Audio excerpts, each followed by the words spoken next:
We're in the middle of it now. We're on the way to figuring this all out.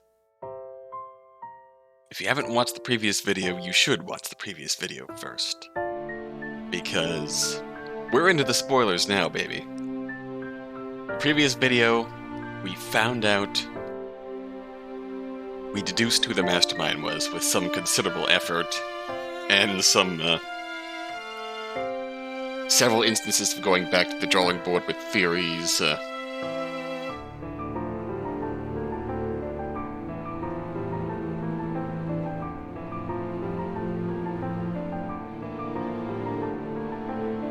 It is certainly making a lot of sense. Mind you, I'm fairly certain that some of you will find parts of this murder, of the murder of Amadeus Boad, absolutely ridiculous. My biggest question there is the part involving getting him out of his office in the first place.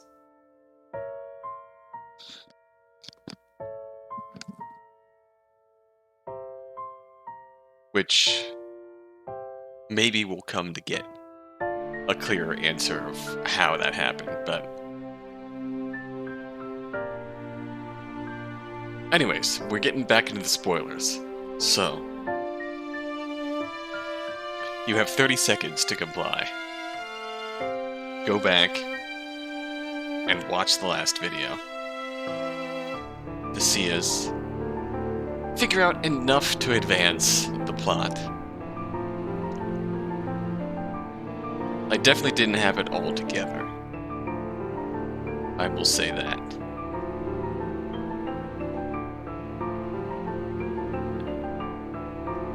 I was gonna say, like I discussed last video, I had several competing theories that didn't quite clash together, but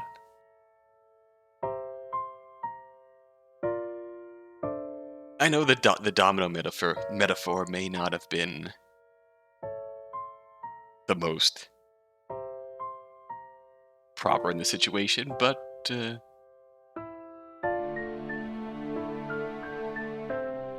lot of this thought process did end up amounting to pick a point in the puzzle, settle on a theory, and see how it fits into the rest of it.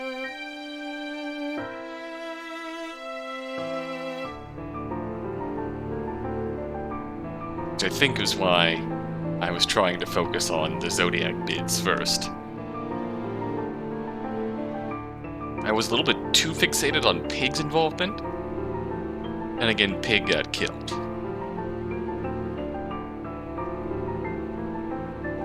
So,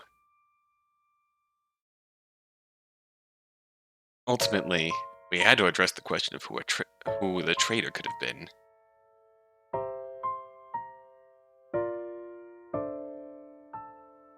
And this does certainly do that. Like, putting the pieces together, the timeline of Bowen's murder. We have the evidence that points out the statue is heavier than normal. We've heard that. We know the timeline of when the statue was moved into Bowen's office. If the body was in the statue somehow, only the person who was in the office alone with the statue could have moved it into there. That elevates Rooster's suspicion. Rooster was alibied for Pig's murder, for the most part, though we know Rooster has access to speakers and MP3 players and the like pretty readily, so he could have faked the scream. The scream was always described as like just a female scream, not Pig's voice. Just a female scream. That was a big red flag from the start.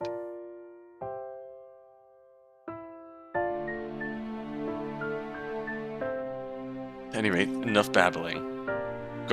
I've gone well beyond the 30 seconds. go see last video for the truth of Amadeus Bowen's murder. And the truth of the Zodiac Race, too. Now we're getting into the Zodiac bid. That's the only way the actions of the game could be explained. So the conclusion we came to here is that one of the pairs who picked up tiger cards didn't destroy their tiger card. Like, one of them lied. So both members of a pair wound up with tiger cards.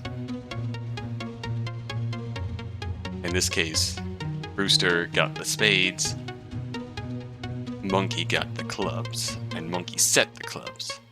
So Pig's actions ultimately became irrelevant. I focused way too hard on that. Deception of a pair of traitors. After all, the rest of us clearly all did what we said, or else Tiger wouldn't have had 6 points at the end of round 2.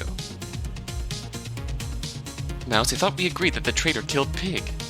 But Bunny can attest to my whereabouts when Pig was killed, can't you, Bunny? I can, but... So you see? You're mistaken, Mouse. It might be accounted for when we heard a scream. That wasn't Pig's scream. It was just some recording of a scream on a timer, right? Pig's body was in front of a computer. Being the mastermind of this game, it should be possible for you to exit the program, access the internet, get a random woman screaming sound effect, and set it to play in a number of minutes. I think Pig's death was a tragic accident, what? She could have saved us all, but while she was hacking the computer, you happened to notice what she was doing. I noticed what she was doing. Wouldn't she have locked the door before getting to work? I'd have just not known the door had a thumb lock. I mean, I would have missed that. Exactly. Pig was surprisingly smart, but she was also kind of dumb in some ways, too. I think she just started hacking without thinking to lock the door, perhaps without even thinking to close it. When you discovered what she was doing, you knew she needed to be stopped. You silently approached her from behind, rolled up your sleeves, and slit her throat. You covered her mouth to stop her from making a noise. Of course, you could have just stopped there. As I've shown, you're really not the type to just leave good enough alone. Why have a clean murder when you can create a mystery? First, you made the murder weapon look like the golden knife from Dog's boot. Perhaps to disguise the murder weapon. Was it possible that the actual thing that killed her was not Dog's golden knife, but Amadeus's? I don't know. What I do know is that you then set up the scene we were to discover. You started by taping down the windows and shutting off the light. Then you emptied the bookshelf and moved it. And then, most importantly, you leaned it against a yardstick that you stuck through the crack between the door and its hinges. A yardstick? Yeah, a yardstick. Tons of classes have them. You couldn't hold it there yourself without moving from inside the room to outside, so you glued it there. That's what the residue was about. Oh, there was residue higher up on the door. But with the bookshelf would have been too heavy. Knowing the angle wouldn't have allowed you to lean it on that yardstick. With the books removed and the bookshelf moved, it was possible. Once you exited the classroom, you removed the yardstick from its glued position and the bookshelf fell into place. Then you went to the first floor, washed your hands of the blood, and returned to the library to wait. What happening upon you was a lucky coincidence. What you were really counting on was Ox's presence in the nearby room. When the scream occurred and you ran out, and a small group formed around the door. Being the last to enter into the room, you were able to apply glue to it as you entered. In that darkness, you were able to shove me to the side and frame it on somebody already inside. I do have an observation, Mouse. This is a very good method of murder you've invented. However, could Bunny not have used it in my stead? He has the same opportunity as me. Nah, dude may be a douche, but he's not the killer. I was listening when Snake was talking earlier. Something about the room being locked. Guess that was your doing, huh? You didn't want anyone stumbling across the scene while you were still setting it up. Only thing that makes sense, at least. Now here's where it gets good. Snake says that when after he came across the locked door, he went down to see Rooster and Bunny. That's when Bunny leaves and has this window of opportunity you're going off about. Don't you get it? He ain't even free until after the killer must have been in the room. Oh my, Dragon. Believing in Bunny and listening to Snake. Wow, how the turntables. How far you've come. Hey, fuck you, bitch. Dragon explained it well. You're the one who could have taken advantage of this trick, monkey. And that brings us to Rooster's murder. He was probably sick of your shit, to be quite honest. He pulled you to the library to ask what the hell you had been thinking with this whole other death game and now killing Pig. You decided at this point that he was more of a liability than anything else, so you struck at him with a nearby heavy book. Rooster collapsed and fell down by a desk. Meanwhile, you were looking for an appropriate weapon. You landed on a pen. Gripping the pen, you leaned down and stabbed Rooster in the neck, twice. Then before someone could find you, you left the library and went downstairs. However, the incident had gotten blood on your right hand, so you made your way to the restroom and washed it off. Ah, so that's your theory. It's a little sloppier than I would have liked, with some potential holes, but I suppose it works. Well, you've given a lot of reasons as to why I'm some big bad villain. Anything else you want to tack on? Oh, right. Just now I figured out what Dog's dying message was. His dying message?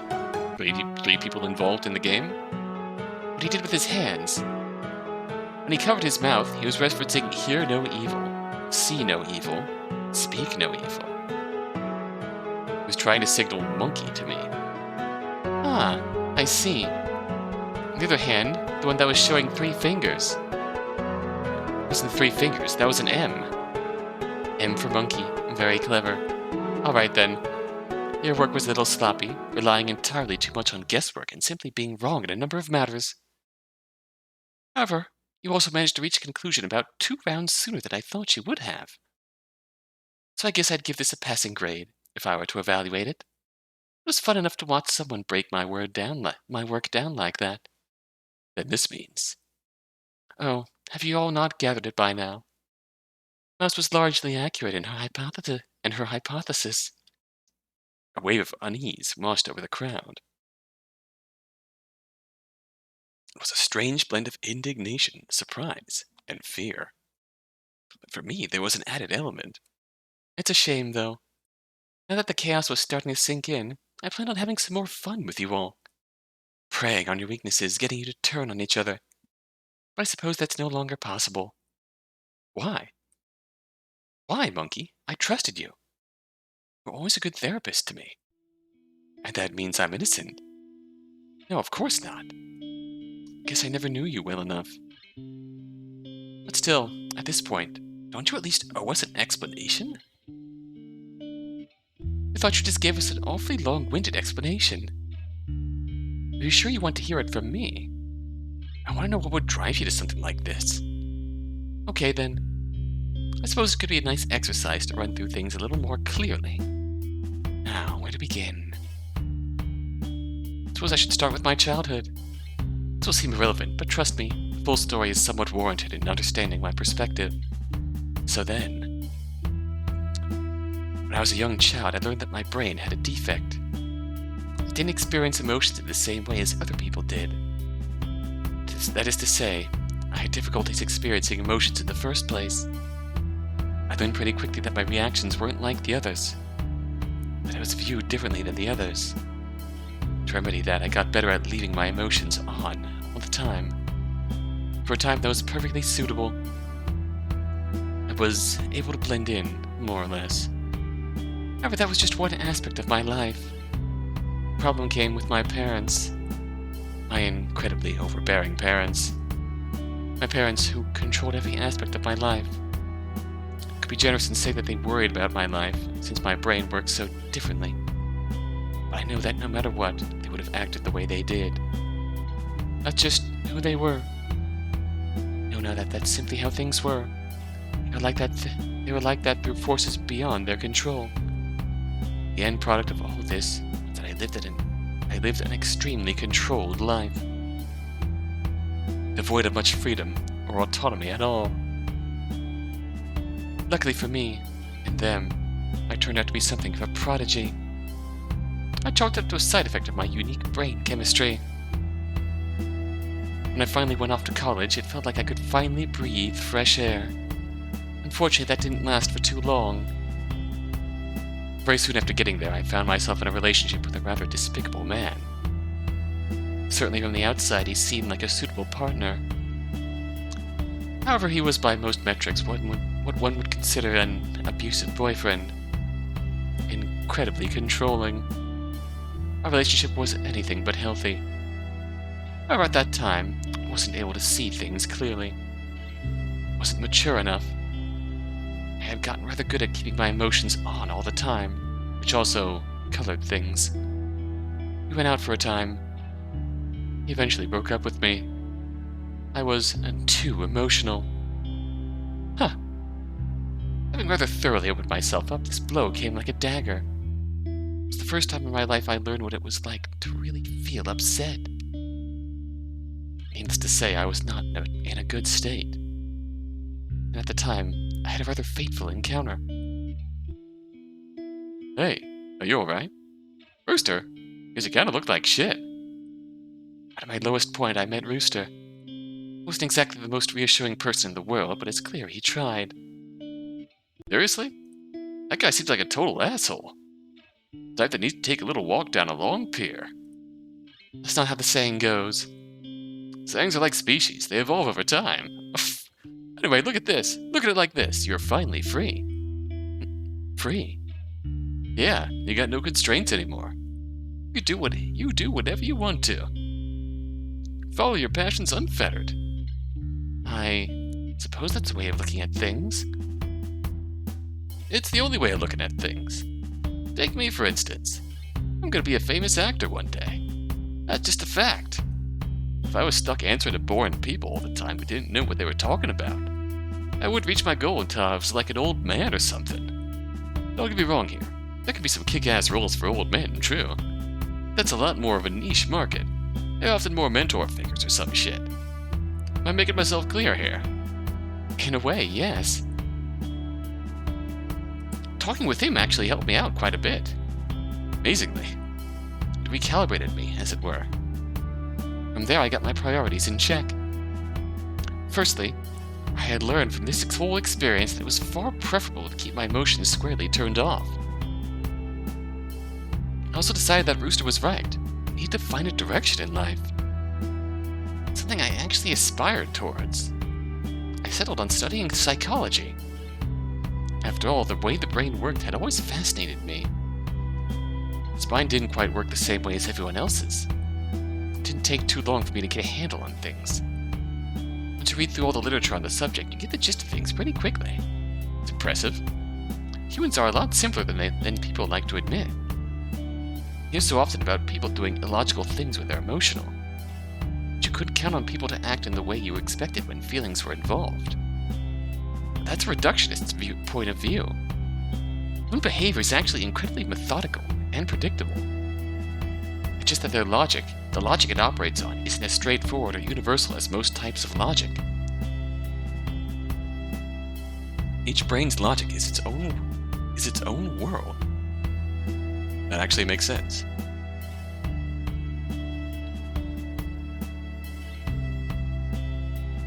Our actions make sense when viewed in the perspective of our own minds, I suppose.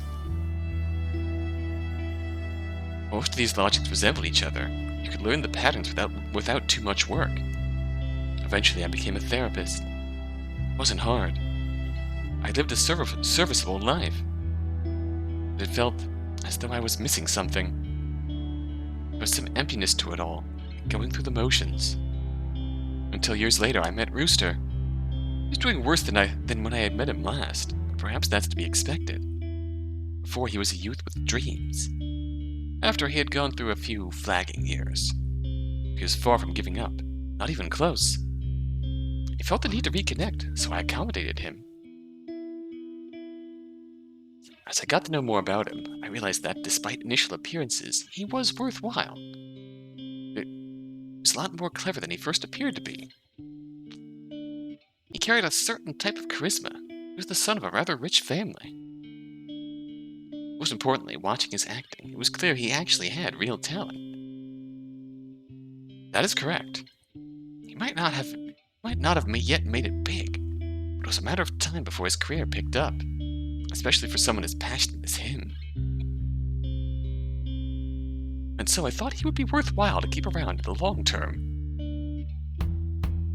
Dealing with someone as simplistic as him was remarkably easy to make him loyal.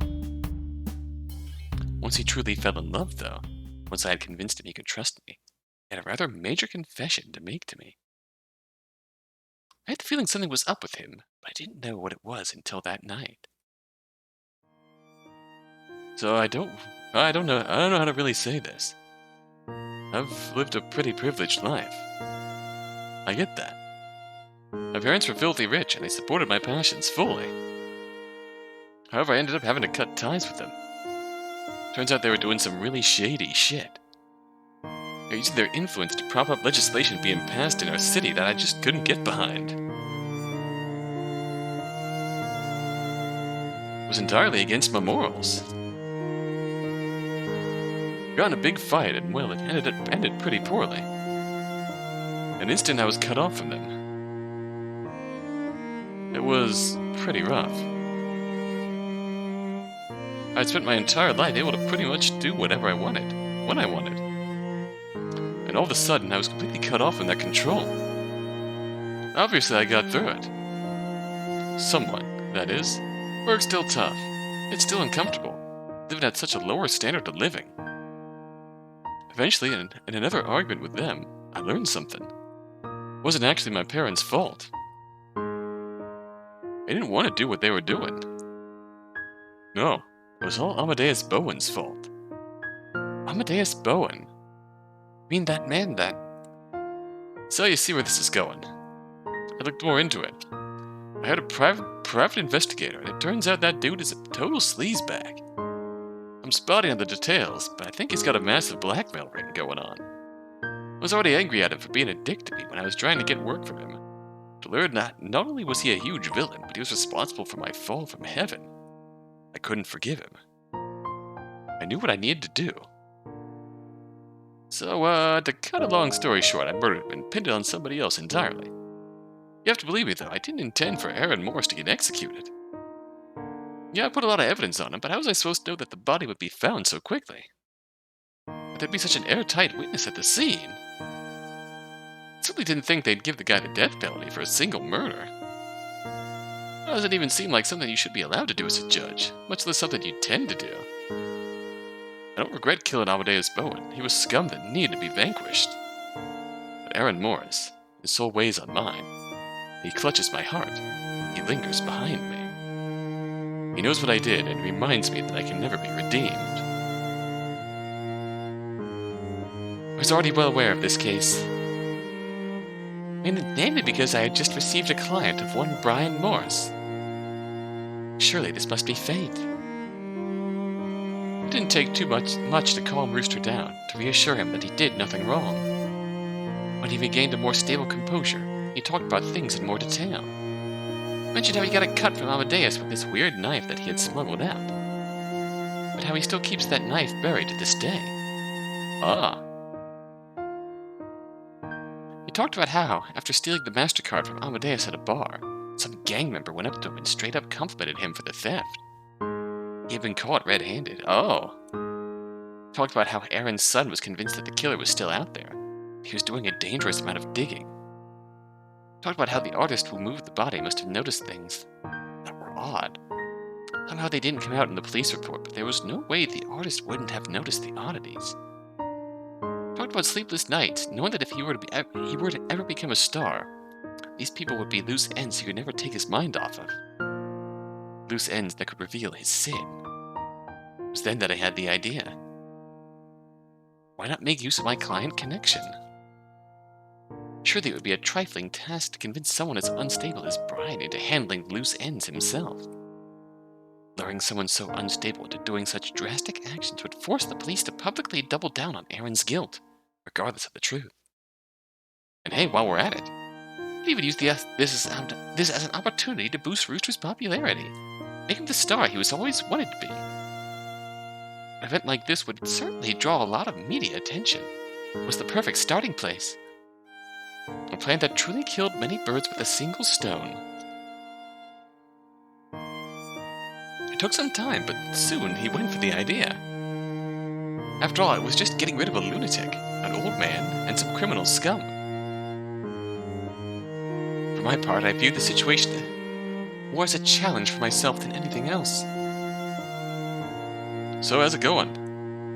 Certainly Brian is unstable enough and ambitious enough to be used. Empowering his trauma and feeding into his delusions was really procedural.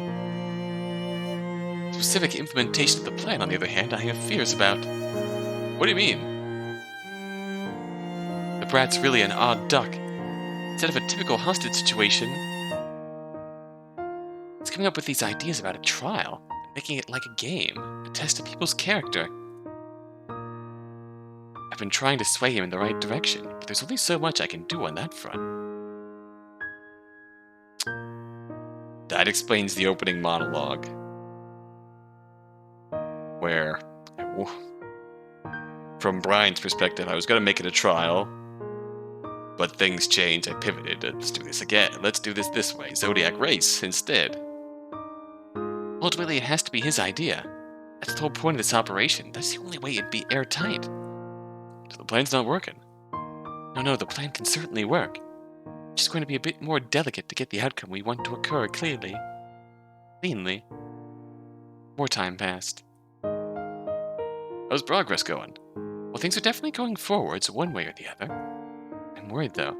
Even if we take control of things, even with the two of us both in the building, will we be able to guide the group enough so that things work out the way we want it? Even if we do, would it be a little obvious if we were the ones who made all the important decisions? Well, what are you suggesting? Why not take advantage of another client connection I've found? Turns out that the daughter of Aaron Morse's defense attorney has also been seeing me. Oh god. Really? Really? Small world. Indeed. At any rate, I think we can use her. I've been curious for a while about hypnotherapy, and after enough pestering, I got her to agree to it. As a matter of fact, it works quite nicely. The set rhythm and 3 key phrases have got her becoming quite suggestible. Thinking about checking out the training room. I saw it beforehand, and I think there might be a trinket. A training room? By the Father, Son, and the Holy Ghost, I think he's got it. Trinket's definitely hidden there. A shame I'm already accounted for in another group. Believe me, it's no shame at all. I don't want you to come with me. Would you quit snapping your fingers like that? You don't possess the rhythm for it to be cool. Actually, could I join you, Horace? I didn't know why. When I heard about the training room, something clicked in my brain. I felt like that it was definitely the right choice to make. So I decided to go with Horace. We then discussed where else to look, and when Bunny and Monkey discussed searching the 3rd floor, I got a similar good feeling about it. So I ended up exploring a forum, Dog and Bunny, and eventually found a minor trinket that could act like a major trinket that could act like a minor trinket. Score! If you all were truly innocent of heart, you wouldn't be easily swayed by my words. Be calm, rational, work as a group, and evade the traps set for you. Jade Emperor talked a big game, but his annoyed tapping on a nearby table belied his Oh! You can punch me in your father's absence. Although I doubt he'll say this is the correct form of justice. Still, it'd be a shame if you never got a chance to take vengeance for yourself before the police arrive. Being able to see this asshole face to face. Like before, something felt right about this suggestion. You know what? I think I'll do just that. I'm gonna knock you flat on your ass when this is all over. Now, where did Brian say he was? I looked around, and soon enough I saw the small building by the football field he was referring to. I strode towards it confidently. There's some part of me, some bit in the back of my mind, which questioned why I felt so sure this was a good idea. That part wasn't louder than the part driving me forward to punch a brat in the face. I'll continue to drill this in with all our future meetings. Time of the death game. I'm sure she'll be a perfectly trained guinea pig. We'll be able to guide her down a path that suits us, makes our moves a lot less explicit, less suspicious. Don't you think it's a little much, though? Like, is it all that necessary?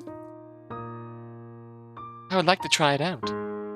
Ever since I had the idea, I couldn't stop thinking about the experiment. The idea of being able to control another human being so directly, it filled me with an emotion I hadn't felt before. Self-reflecting, I would wager that something about my upbringing and trauma combined with my unique brain chemistry had combined to give me a disposition where being in control of others gave me a fetishistic pleasure. That's concerning wording. That's speculation, though. I need to analyze my own psychoses a lot more before I could say anything definitively. And that seems like a waste of time. I mean, if you think it's a good idea, this is kind of your enterprise and all. Brilliant. Of course, such an experiment would leave another loose end, so it'd probably be for the best to also settle that matter. Huh? Pay it no mind. There, things went smoothly. Eventually got a full scope of what the game would actually be. I shuffled through dozens of scenarios, till I found one that would be the most reliable. Then we went forwards with the plan. I won't bore you with the details. The mouse could probably theorize the bulk of them anyways. The point is, we put the plan into action. Words can't describe how exhilarating it had felt. The control of so many lives at the push of a button. Watching everybody push themselves to the limit, playing out exactly how I planned it. Until dog. Just doing an immediate quick glance through some past videos, it's not 100% clear what the trigger phrase was for this. She said there was 3 words. I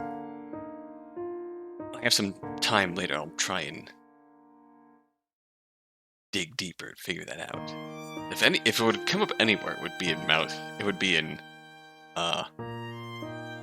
Monkey's Route specifically, right? Well, I guess not everything went according to plan. The dog was a pebble in my shoe. Even that, in its own way, was a type of fun I had never experienced before.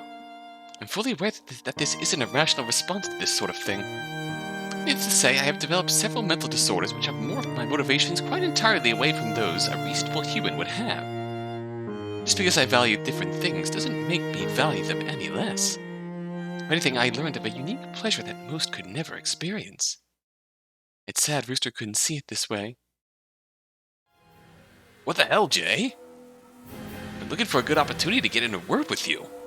Have you been intentionally avoiding me? Save whispering the odd order to me? Perhaps. What is all this? It's exactly what it looks like. A game I set up. Why? What possible purpose could there be in this? Why'd you have to kill Pig? How is that needed in any way? Rooster, you were the one who encouraged me so long ago to pursue my passions, were you not? Was it simply that? Huh? Look, let me start from the beginning. Ethan, you remember what Dog showed us the other day, no? Huh? He showed how that golden knife had a hidey hole. Seeing that, I figured you likely never knew about that. So I took it upon myself to find that damning knife you hid and check the hidey hole myself. And you know what I found? What? A flash drive. A flash drive filled to the brim with incredibly powerful blackmail material on the most influential people in this city, including the chief of police. Seriously? That's right, a goldmine of incalculable value, sitting under your nose this whole time. The fact that you never discovered this after all this time, well, perhaps that's to be expected. I've always had a habit of overrating your competence. Ow. At any rate, whoever has this can basically run the high tower. With this I can do whatever I want. Oliver, the police force, those with influence, they all dance to my song now. Do you know what that means? It means freedom. Right. What are you going to do with that? Whatever I want, I suppose. To start with, it'll be standard things. Money, for a bigger house, for a better life, for the finer things. Living a life of luxury. It sounds nice, right? I've always wanted to try it out. With complete financial freedom, I'll have time to try any number of passions. If none of them work out well, there's a lot more this little flash drive will do. How far will a famous actor go to protect his secret? How dumb a law could I get past with my influence? With the police under my control, I could try solving some cases myself, or creating them. The world is my oyster. I'll have to be careful, of course. There are quite a few opportunities for all this to turn on its head. But I'm a clever girl. Anticipating those bad ends seems like fun in and of itself. You're really gonna do all that? Maybe, if I get bored. But who knows? Maybe being wealthy is all that it's made out to be, and that'll satisfy me. We'll have to see. At any rate, I'm certain this flash drive will bring me true happiness. There's only one thing that could get in the way of that. It's the people gathered here. Snake, dragon, mouse. Who knows what nonsense Doll filled their heads with. Ox is a prosecutor with a surprisingly rigid sense of justice and a high work ethic. He definitely needs to go. Initially, I thought Bunny was easily compromisable. However, I've recently learned that he's been making moves against dear Oliver. He certainly has to go. Oliver's the biggest card in my deck. Pig's a desperate journalist eager to get any scoop of news. She came close to uncovering things before. She could easily do it again. Tiger's too dumb to be predictable. Who knows what she'll do? And she has the fame and riches to be a force to contend with. Horse is a complete unknown. If he gets a whiff of the truth, he could very well come and kill me himself. And sheep. Well, to be honest, sheep could probably be left alone, but you know it'd be odd to just leave her out at this point. All of them have first-hand experience with the first death game, with Dog, with the initial trial, with a lot of things. None of them at this point are easily controllable. You told me to deal with the loose end Dog provided. Simply put, if we're dealing with loose ends, that's what I'd call the whole lot of them. But to kill all of them? And okay, putting aside all that, sure, let's say you have to kill them all. Why do it like this? What's with the whole death game setup? How do you expect to get away with this? Honestly, the idea that someone inspired by Brian would hold another death game in his honor is a far more believable story than everyone being individually killed at roughly the same time. I'm sure Ollie can find a suitable patsy to pin it all on. But why actually run the death game? Last time we had to do it so that it matched with Brian's description, so the other survivors would be witnesses on our side. The plan is to clean up all the witnesses. You should just blow them all up now and be done with it. Where's the fun in that? Fun? There's no fun in murder. Why not? No, seriously, think about it. Survivors of the past death game are back, faced with a new, mysterious foe, and new challenges to face. With chaotic cards and a traitor lurking, will they band together or crumple under the pressure? Doesn't that sound like a cool movie? This isn't a movie! The fact that you think there's such a difference saddens me. Besides, worst comes to worst, I'll just explode them all and be done with it. Really, the matter is already settled. Does it really matter if I play with my food a bit? Of course it matters! It matters because it's wrong! Wrong? Ethan. You continue to disappoint me in so many different ways. I must say our time together was impactful. However, I far overestimated how much we were alike. I believe you've long outlived your shelf life. And if I'm going to be the truth, to be getting true freedom, I suppose that includes doing away with you as well, right? Hold on a minute. What do you do with that book? Bonk. That's what happened. I believe that should answer the majority of your questions with the incident. However, if you have more to say to me, please do make yourself heard. This couldn't be right. I was, basically brainwashed? There's no way. There's just no way. Right? You're fucking batshit, lady. Indeed. How on earth could someone like this exist? It doesn't make any sense. It doesn't. How do you live with yourself? I already explained how I feel emotions to a far less substantive degree than the rest of you, right? You! Save it. It's not worth wasting breath arguing with this reprehensible trash. Completely unforgivable. Oh, don't curse me so thoroughly. It's not my fault. How could you say that with a straight face? This is simply how it was always meant to be. Huh? Didn't you know, Ox? The world is fated. Your genes and history were decided without your input, and like it or not, those two factors really make the decisions. From my birth, it was 100% certain that I would grow up to be like this. Do you believe that your future is fated, bound to happen no matter what? Of course not. The only one in charge of my life is me and me alone. Well, I for one disagree. I believe that we have any control over what happened, if what will happen is simply the arrogance of humans. I suppose you would call me a predeterminist. I'm not familiar with that term. Basically, it's the belief that since everything in the past already exists, everything in the world moves on a cause and effect basis, everything in the future has to happen. The world's deck is shuffled, as it were, and all that's left is to deal out the cards one by one. Any semblance of free will that we have is, well, it's more of a coping mechanism than anything else. Your genes and history were decided without your input, and like it or not, those two factors really make the decisions. Damn, that's a bleak way of looking at things. I used to think of it as a good thing. Whether or not I'm in control of myself doesn't really matter to me. I'd easily trade that away for the benefits predetermination provides. Benefits? Another question. Have you ever heard of Laplace's demon? Actually, seeing as you hadn't even heard of predestination, I suppose the answer is either obvious. Laplace's demon is a hypothetical created by Pierre-Simon Laplace in 1814. This demon of his is quite a clever creature, and knows the precise location and momentum of every single atom in the whole wide universe. As if that wasn't enough, this demon's so clever that based on the information it has, it can predict where those atoms were, and where they'll go. If this demon really existed, it could accurately recount every single historic event, regardless of location or time period. And if it existed, it could predict every single thing that was yet to come, with 100% accuracy.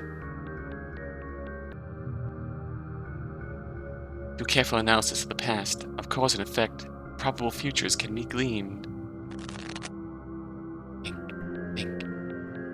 Moons are no more than fleshy wind-up toys. Think. Peer into the coding, the innermost mechanics, the clockwork within their minds. Think. Become a demon, play with toys, control the future. You certainly have become a demon. I've no real say in the matter. If you were to curse anyone, curse God for the hand he dealt you all. You're saying that you had no real control over your actions. Not in a grand sense, no.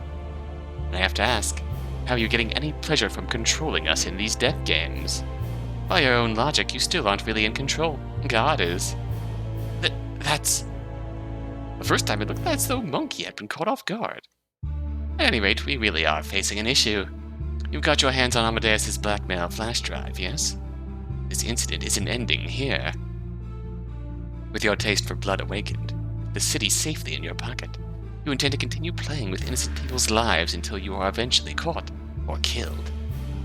Oh, don't judge me too quick, Snake. Like I said, I plan to start with some nice, peaceful living. But you know, we'll see. They say being rich doesn't make you happy after all. We can't let that happen. Oh, but I'm afraid you must. It's a shame that this game is going to have such an abrupt ending. I guess that's the risk you take when you try and get clever and act as one of the participants. Between me, believe me, it's a mistake I won't happen again. But for now, don't despair. I needn't just execute the lot of you here and now. I'll also allow any of you to join me, become one of my helpers. After all, the more of you that make it out of here alive, the easier my job will be to explain all this. You. Horse stood up. Uh-oh. To the side, Snake whispered something to Dragon. You think you can just do whatever you want?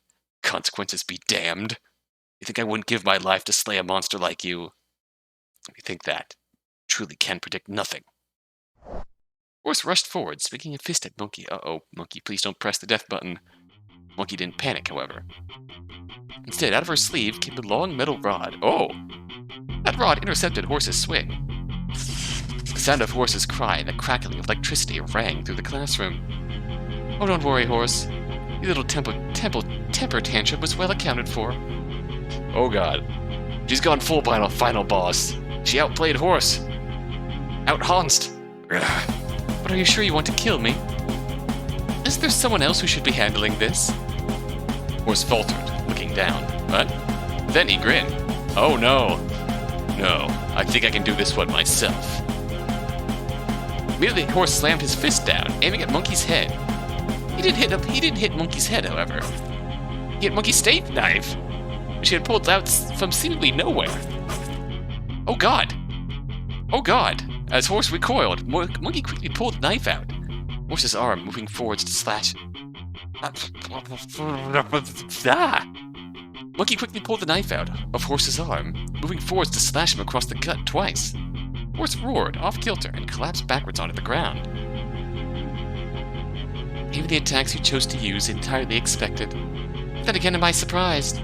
You were a pawn, a piece with the fewest number of moves available to them.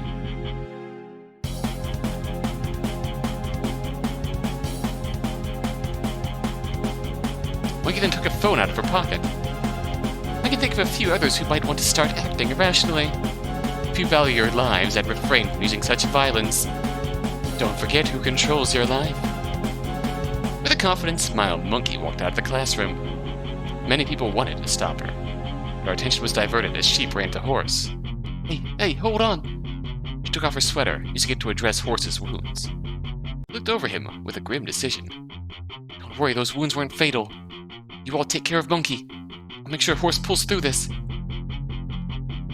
And Sheep moves accordingly as well. Apparently Monkey hadn't fully left. Rather, she was simply standing outside the classroom. Using this injury to cowardly excuse herself of the responsibility of dealing with a threat. Then again, perhaps she couldn't handle failing to properly address someone's wounds again.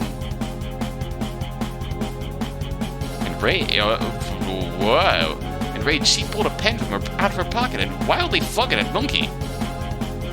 Monkey caught it with a calm look on her face and then began to walk away. The group went after her. Nobody seemed to know what the game plan was. Still, we all stood in the hallway looking at her. She stood back at us, waiting patiently, holding the phone in the air. Fingers circled around a button that I couldn't read from here. I could guess what it meant, though. First to step forward was Snake. I'm not sure if your offer is genuine, Monkey. Of course it is. Well then, I'd be happy to join you. Snake? Forgive me, Mouse, but it's not like I have much of a choice in the matter. Our options are limited, so now I stand with the most powerful. Besides, helping her with this blackmail job could be quite interesting. Are you actually turning heel on us, or is this a ploy? Done right, there could be a beauty in these experiments. I have some editorial notes on how in the future you could encrypt. That does it, Snake, you asshole! Oh, okay, this is definitely a plan. Enraged, Dragon stepped forward. Without a second thought, she swung her metal back at one of Snake's back legs. What? Ah! I knew you were a selfish asshole, but I never saw this in you. Oh, God. Do not forget. Snake whispered something to Dragon. So there might be a plan here. Never saw this in you. Maybe I can't hurt Monkey, but I can sure as hell set an example to potential traitors. Dragon stepped down on Snake's left hand and swung the bat down in his left arm. Oh, Jesus. I heard the sound of bones crack. This is a plan. This is a terrible plan, Snake, what the fuck? Ah! Everyone, look at this. This is what happens when you sell your soul to the devil. In a rage, he swung hard at Snake's right side. Again, the bat heavily impacted Snake's right arm. Ah! Snake fell to all fours. Beautiful flow, however, Dragon immediately spun around and changed her target from Snake to Monkey's left arm, the one holding the phone. And in response, Monkey jabbed Dragon in the stomach with a cattle prod, sending her flying, her back landing on the floor. Fuck!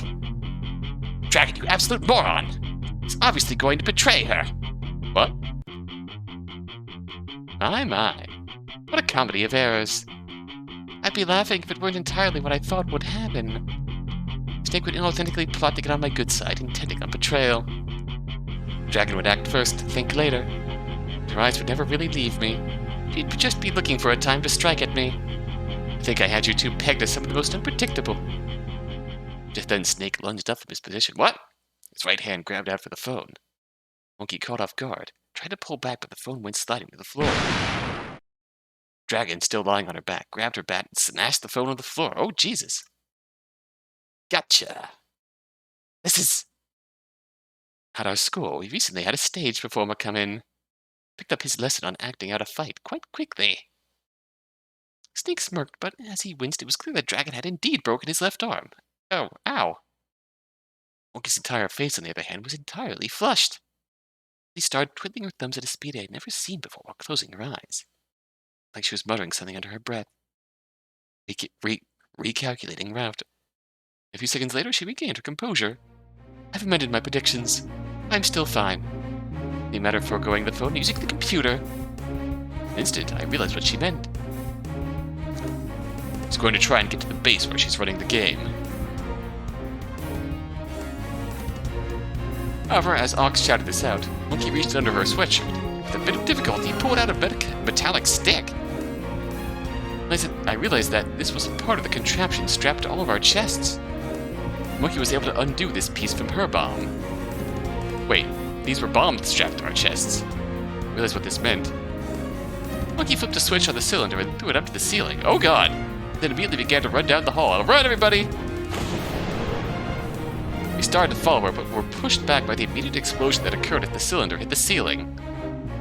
It was a pretty minor explosion, all things considered. Definitely not the full force of the blast that could incinerate our chests at any moment. It was enough to do a number on the building's structural integrity. The ceiling began to collapse when... Tiger leaped in front of us and held up her arms. She began to shield us as the debris began to fall. Hurry, get through here! We didn't need to be told twice. Ox, Bunny, and I ran forwards as Tiger stood in place, attempting to prevent the entire building from falling in on itself. I was grateful for what she did, but I didn't have time to give thanks. I was sprinting towards Monkey at full speed with Bunny and Ox by my side. She was able to get to wherever she had kept the computer running this before we caught up to her. No, I couldn't think about that. Besides, we were gaining on her, much as Monkey could predict. She couldn't think herself into running quicker. Ahead, Monkey took a hard right, turning the corner where the staircase to the second floor was. Why was she... Immediately my mind flashed back to the library. Other than the two doors to enter it, there was one door in the back with an exit sign. Just be aiming for that door to leave the building. We followed her. Bunny had taken the lead, so that he was the first to begin turning the corner. This is why he was the one who caught hold of the cattle prod as Monkey leaped out to ambush him. To Bunny's credit, though, he didn't immediately pass out. He actually caught the prod. And then, to my utter shock, he gripped it so hard as to break it off. I'd heard that cops needed to pass pain tolerance tests before they got their taser. This was something different. However, it's not like Bunny was Superman. Doing this feat, Bunny immediately and wordlessly fell onto his back. Naturally, you'd be the quickest of the three. That's the most troublesome one handled. Without another word, Monkey resumed her sprint up the staircase. Through this ambush, Ox and I had all but caught up to her. We made our way up the double-layered staircase and prepared to run down the hallway. Oh, Jesus! God damn! Fuck! However, once again, as Ox began to turn left around the corner, Monkey jumped out at him, plunging her steak knife at his chest. Ox didn't have nearly the instinct that Bunny had. Took the blow squarely in the chest and stumbled down the stairs, knife still in the chest. Jesus Christ! And you, the smart one, fell for the exact same trick. There isn't any difference between a cop and a prosecutor. Again, Monkey calmly resumed running away. Ox! I'm fine, Mouse. You just got me in the side. More importantly, go after her. Right. Of course. Why'd I even stop to check if he was fine? I was the last one left.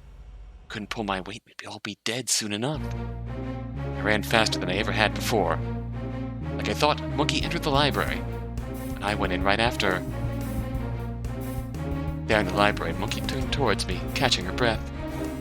I slowed down, also catching my breath. Please, Monkey, you don't have to do this. You're right, I don't.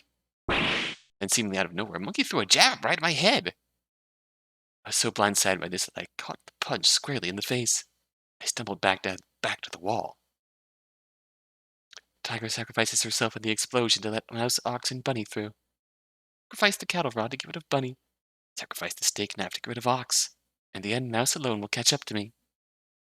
But you won't be able to stop me from walking out that door, the nearby computer, entering a few simple keystrokes. I already told you, Mouse, I redid the calculations. This is a solved game. And your team loses. That couldn't be the case. What to do? Oh, God.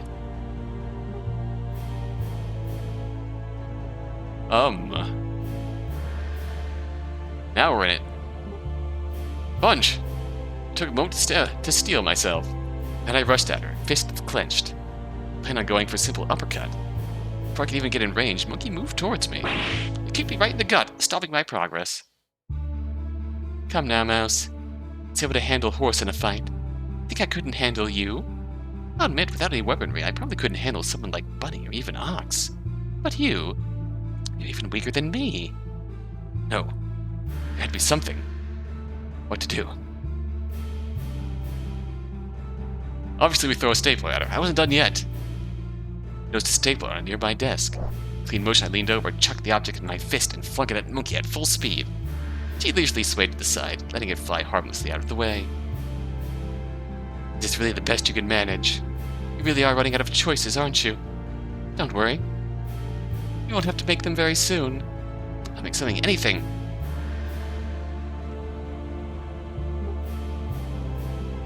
Okay, now we're getting somewhere.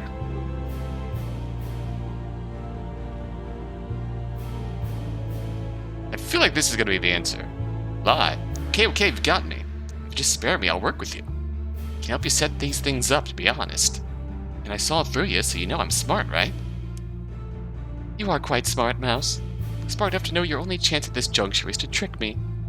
Apologies, but I know you quite well, Mouse. I'm your therapist. The chance that this is genuine is perhaps 3%. No. I fell to my knees. Despair was filling my body. Nothing I could do. Monkey looked at me with a look akin to pity.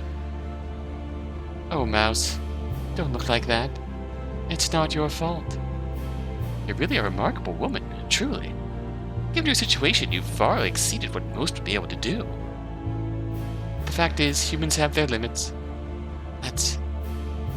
Looking at you, you seem to be struggling, panicking, thinking that if you did or said the right thing, you could win. That's just not how things work. There are times in life that none of the options can bring you victory.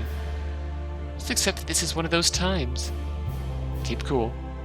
You know, it really is a shame to get rid of you, Mouse. It's a lot of fun controlling you. In some weird way, it's even more fun when you acted out of line. You were a wonderful puppet. But I plan on living free. You're just too much of a liability. Monkey began to turn away. You can't. I'm gonna get away with this. Some way to stop you. It'd be nice for you if there was, right? But I already thought it through. This chessboard, I picked each piece very delicately. I crafted the spaces myself. Nothing here that's going to defy my expectations. But if nothing defies my expectations, then I can certainly control the outcome of the game. Just face it. I am in control of everything here. You are in control of nothing. Because I have control, I am going to choose to murder you all. And nothing unexpected is going to pop up and save. And nothing unexpected is going to pop up and save you. You fucking what?